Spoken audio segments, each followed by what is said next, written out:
we're doing is something a little different.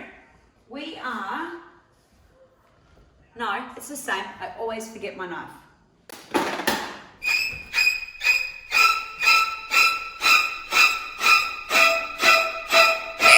Pumpkin. So what we're doing is we are going to roast this pumpkin because, oh my God, roasted pumpkin and pasta go really well together, all right?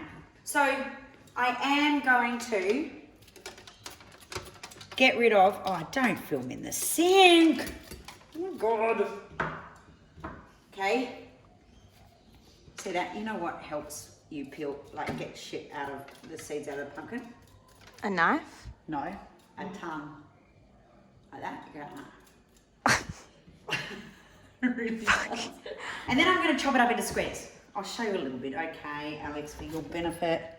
So, easy way to chop up pumpkin is like this. Right, they don't make them big. Okay, so we're going to make all of them roughly that size.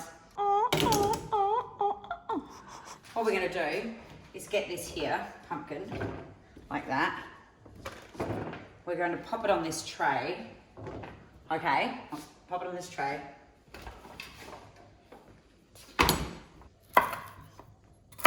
Along with garlic, cloves like that. Don't be afraid of garlic. I will tell you this though, if you can't have garlic because you have like, you know, problems with your farty button, gives you gas, there is an alternative. And it's called asafoetida. It's like a powder, look at that.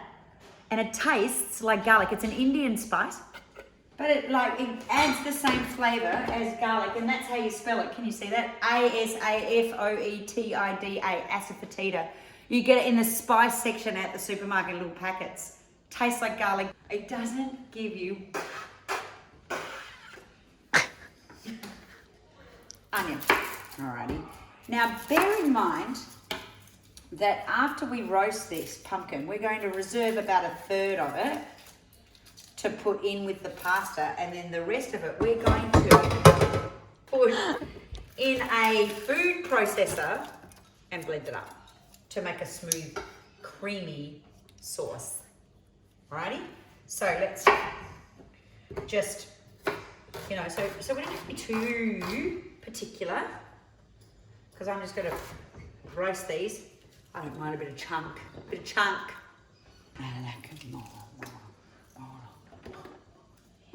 Okay. That doesn't look like a lot of pumpkin. I did think that I might need half another one, and now I'm looking at it, you know what? I do. So that's one. I need another half. See, sometimes this is the joys of cooking, guys. You've got to make these calls early. So if you get to a recipe and you think to yourself, hey, that doesn't look like enough, fucking trust your instincts. Don't just press on thinking all the time in the back of your head, that didn't look like enough. Because you'll fuck it up. You'll get it to the dinner table and your daughter's boyfriend will say, is there any more? And where'd he go? Is he fucking napping? You napping? No, Okay. what's he doing? Playing RuneScape. Now, oil, salt, pepper, and nutmeg like this. And I'm just gonna grate it. If you don't have one of these little babies, I mean this, I'm in love with this. It's a microplane. All the fancy chefs have them, but mums can have them too. Oh, ooh, look how easy that is. Snow. Oh. Snow. Oh, and the smell. Nutmeg and pumpkin. $1.90. 20 minutes. Pumpkin and sage. My kids will say, where's the meat? Well, there isn't really any, but a little bit of pancetta mixed in with some panko breadcrumbs and some oil to sprinkle over the top.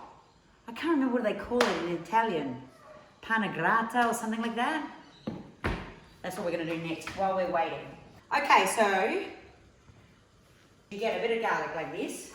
I promise you can put this on the top of anything, any pasta dish you make.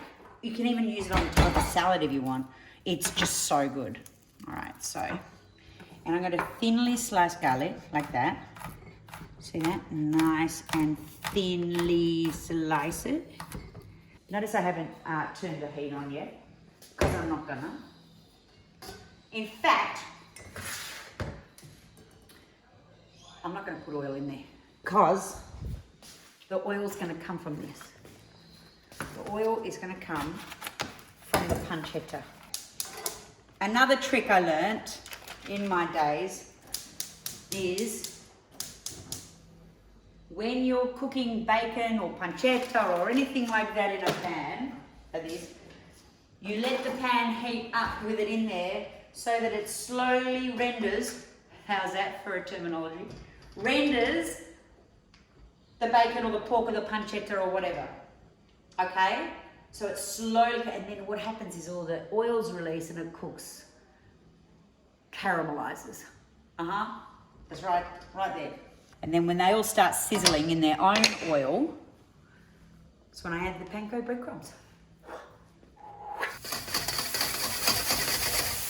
Sizzly whizzly. Panko breadcrumbs. Why panko breadcrumbs? They just have more crunch. I know it's not very Italian, but it's crunch. It's about the crunch factor. Because I'm using sage, I'm going to put lemon in here as well.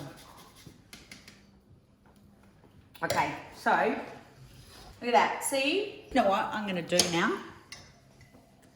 I'm going to do this. Give it a bit of moisture to give it a bit more ability to brown up a bit more. Bit of oil. Oh, yeah. Oh, yum.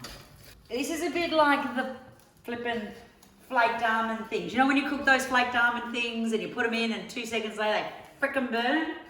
If you walk away and do something, like pour a glass of wine. So, stick near the breadcrumbs. Oh yeah, now they're starting to really crisp up. Look.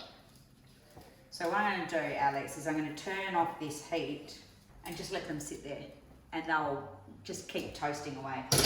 I think the dogs want some. No. On your bed. On your bed. Come on your bed. I'm talking to you. On your bed. We've done the breadcrumbs. Pumpkin is roasting. Okay, this is the order of things. Breadcrumbs, pumpkin roasting, oil in pan. 2, cook the sage leaves. Huh? Such a grumpy bastard. Hi, how you going? Hey, you're about to have dinner. What are you doing? It's always take fucking hours. outrageous behaviour.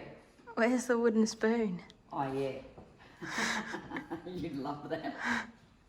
It's like almost 7:15 and it's like you haven't even started. Haven't even started? What's in the fucking oven? So, I've put the sage in and you can see that it's starting to bubble around the leaves. So they've soaked up the oil and we're gonna let them go crunchy. Now the trick is here not to let them get too fucking crunchy. Otherwise, they're just gonna be like, I don't know what. Oh, look. Now, if you are like me and you grow your own sage, you'll know, or if you're just starting, or if you're thinking about it, grow it in a spot where you can contain it. Because this stuff grows like wildfire everywhere. Everywhere. Okay. Look. Look at those little leaves. Can you hear them? Mm-hmm. Hear them squeaking? Alrighty. There's all those beautiful leaves. So what have we got so far? Breadcrumbs. Sage. Hot oil with lots of sagey flavour in it. Are we going to chuck that out? No, we're going to use it. In fact, you know what we could do? We could also pre-toast pine nuts. So I'll turn the heat off and just put them over in this corner here.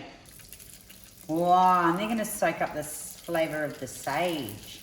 So what happens is that pumpkin, onion, garlicky stuff we've got roasting in the oven, we're going to take 2/3 of it and put it in a food processor with a bit of chicken stock. Here we go. And then save some chunky bits, and then we're going to put that mixture in the pan. Oh yeah. Right. Look, it may look like baby food right now, but bear with me, all right? Stir it all through. Penne. Okay, so if it says on the packet, Alex, here's a test, 12 minutes, how long do we cook it for in the water? 11. No. 10. 6. 10 minutes. Why? So that it can cook in the sauce. Yes, I want you to have a look in here. See that? Whoa, how thick is that? Yeah, it's right where we want it. And now the pasta is going in, and again, that beautiful penne.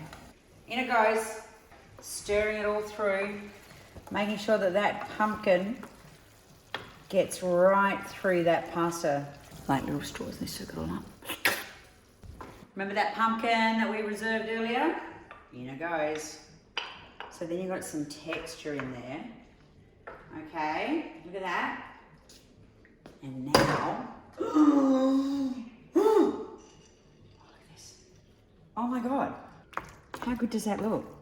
Yummy. It does, doesn't it? It looks good. And wait, because there is always the thing that I do. What's the thing that I always do? Look at that. Oh yeah. Okay. The next, last bit.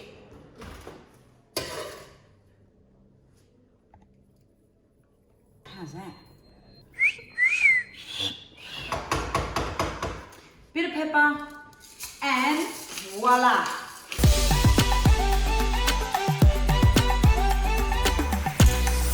Now fuck off. Go make some dinner.